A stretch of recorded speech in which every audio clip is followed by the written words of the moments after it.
Bem, o meu nome é Lourdes, eu sou aqui da cidade de Salto, faço o curso de psicopedagogia, tá? Aqui no polo da Uninter de Salto. Esse bimestre nós temos que apresentar o portfólio, e o tema do portfólio é falar-se da diversidade cultural. O que eu fiz? Eu optei por falar da própria cidade de Salto, da nossa cultura, dos povos, das diferentes raças que formaram o nosso povo saltense, a nossa cultura. Nós sabemos, o pessoal que habita aqui em Salto, aqui da região, que nós temos os italianos, justamente representado pela festa italiana, que acontece aqui na cidade todos os anos.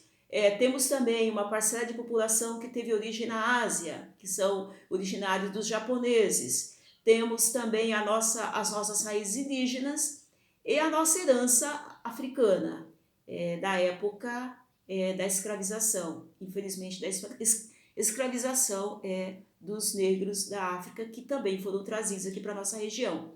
A cidade de Salto, ela está localizada entre dois grandes polos industriais, duas grandes cidades, no caso Campinas e Sorocaba.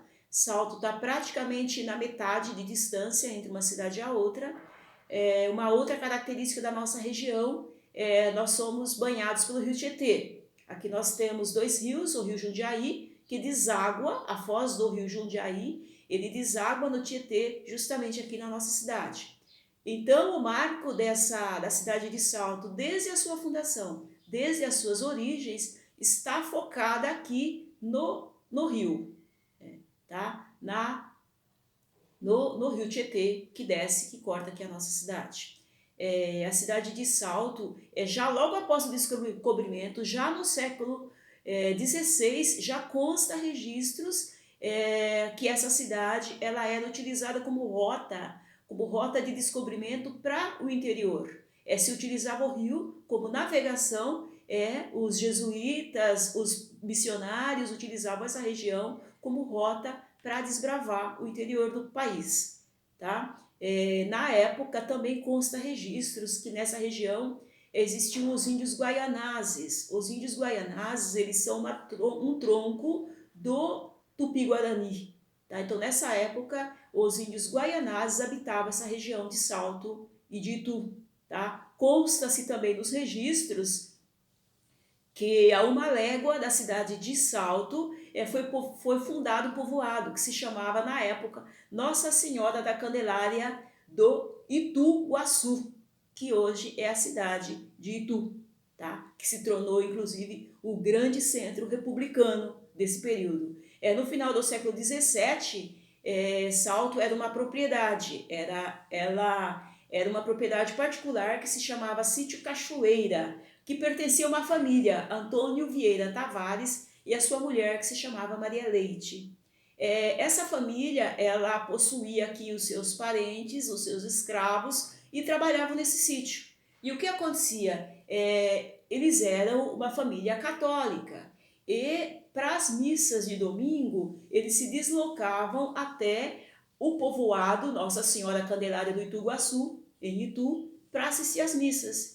Então eles pediram na época para o bispo da época que se deixasse construir uma capela aqui no sítio. E foi construído a capela Nossa Senhora do Monserrat. Então eles passaram as missas de domingo a serem feitas aqui na cidade, no próprio sítio aqui em Salto. Quando foi em 1970, esse casal ele resolveu doar esse sítio para a igreja. Então ele fez a doação das suas plantações, dos seus escravos, do sítio, para a capela Nossa Senhora do Monserrat. E foi assim que aos poucos o povoado foi se formando. Nesse período, a região ela era uma região produtora de cana-de-açúcar, ok? Aqui na nossa região possuíam-se engenhos, tá? Nós vamos falar um pouquinho agora do povo asiático, do japonês da nossa região. Já sabemos que aqui habitavam os índios guaianazes. Quando foi, na época do governo de Getúlio Vargas, em 1938, Getúlio emitiu um decreto que ele queria que todos os estrangeiros que não tivessem registros brasileiros se apresentassem para fazer o registro, para se registrar, os maiores de 18 anos. Então, em 1938, nós temos registros de algumas famílias japonesas aqui, que habitavam na nossa região. Essas famílias, elas estavam trabalhando na lavoura.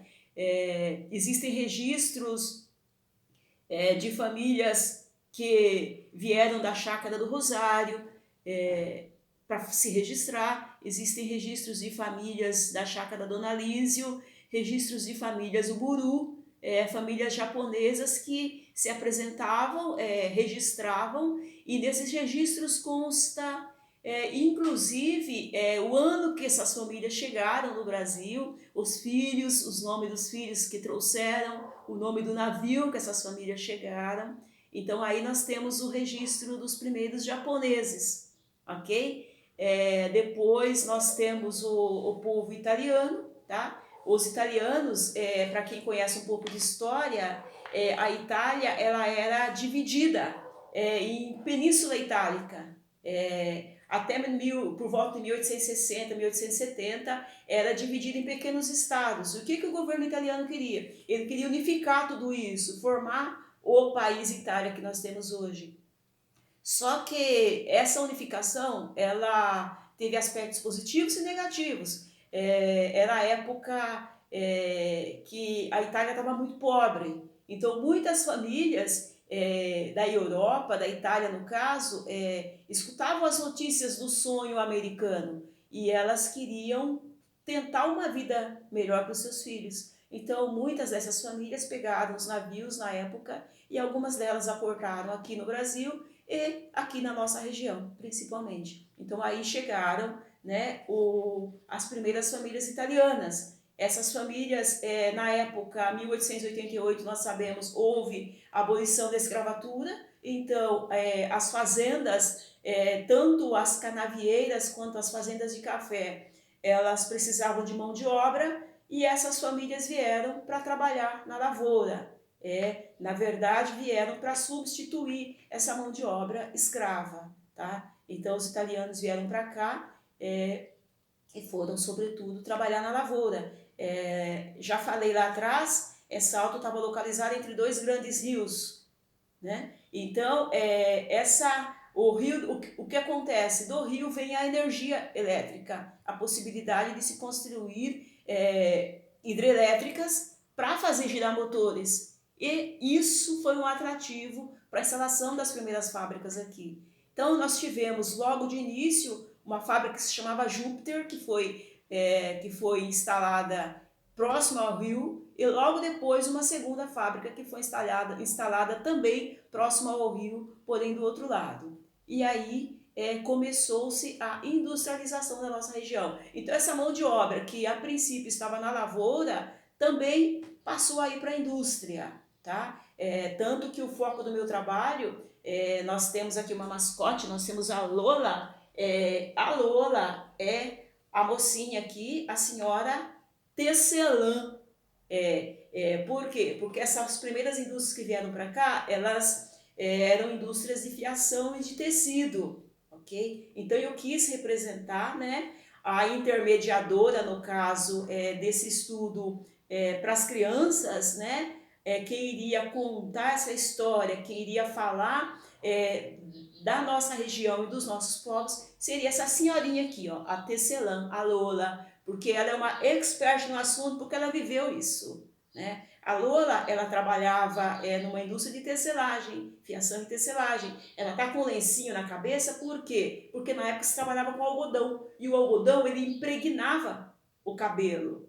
E quem tinha cabelinho comprido, era muito complicado. Cheguei em casa depois, naquela época não se tinha os super shampoos, os super produtos para cabelo que nós temos hoje. Então, era difícil, com o pente, tirar essa lã do algodão. Então, se usava o lencinho, se usava o aventalzinho. E essas mulheres, elas são uma parcela muito importante na estrutura do nosso povo, da onde nós surgimos. Porque, para quem entra na cidade de Salto, vindo hoje da cidade de Itu, a primeira coisa que se vê é um prédio muito grande, onde antigamente funcionava a Brasital, junção de capital brasileiro com capital italiano. Daí veio o nome Brasital. Hoje essa empresa está desativada. Essa empresa, lá funciona hoje um centro universitário, mas durante muitos anos ali funcionou uma das grandes empresas que foi eu diria, a motriz, né? A empresa que movimentou, que sustentou a cidade de Salto. Essa empresa e algumas outras, mas essa, diria, foi a maior, uma das maiores. Ok? Então, essa senhora aqui, o que, que ela fazia? Ela tinha duplo trabalho, porque eu não sei se vocês sabem, quem trabalhava nas indústrias na época, a grande maioria eram mulheres. A grande maioria eram mulheres. Mulheres trabalhavam no setor de fiação, mulheres trabalhavam no setor de tecelagem. Tá? As empresas eram movimentadas por mulheres. Mulheres com dupla jornada, mulheres que tinham o dever. Imagina 1970, 1980, essas mulheres elas cuidavam da casa, dos filhos. Nessa época ainda se tinha um pouco mais filhos do que hoje, e elas trabalhavam fora, e elas sustentavam essas indústrias, ok? No serviço braçal.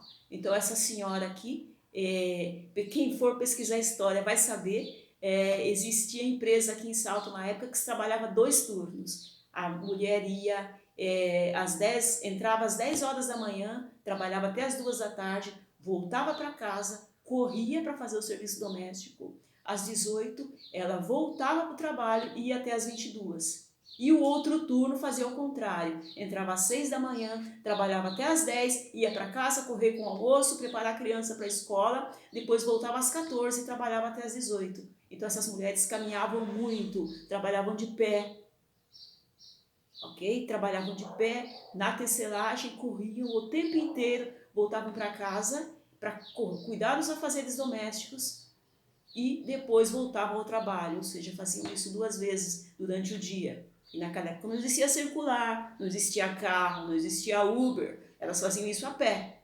Tudo bem que a cidade não era tão grande como é hoje, mas era um trabalho árduo, muito árduo que se fazia, ok? Aqui nós temos, vamos falar aqui da origem asiática, da origem italiana, da origem indígena e da origem africana. Todo mundo participou da construção dessa cidade. Então hoje acho importante saber, nós vemos a cidade super construída, nós vemos o nosso povo tradicional saltense que vive com uma certa tranquilidade. De fato, todos nós temos uma certa tranquilidade. Todos nós temos uma vida relativamente confortável, a grande maioria. Mas é importante saber que a cidade foi construída em cima de muito suor, em cima de muito trabalho. Se trabalhou muito. Os mais jovens talvez vão ter as avós que passaram por esta fase. As pessoas não tão jovens, assim como é o meu caso, temos pai, mãe, irmãos que chegaram a trabalhar nessas indústrias. E a cidade foi construída em cima disso. Ok? Então, falar de diversidade cultural na nossa cidade é importante, no meu entendimento, valorizar cada um, valorizar cada povo, porque a vida se constrói em cima de trabalho, em cima de sacrifício. Essa senhora Lola, ela teria muitas histórias para contar.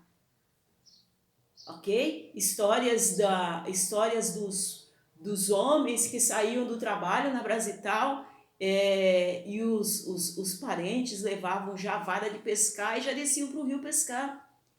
Histórias de pessoas, existe história inclusive de fantasmas, de uma canoa que aparecia descendo o rio no turno da noite. Existem histórias reais, histórias de sofrimento de pessoas dali, né, que se suicidaram ali no próprio rio.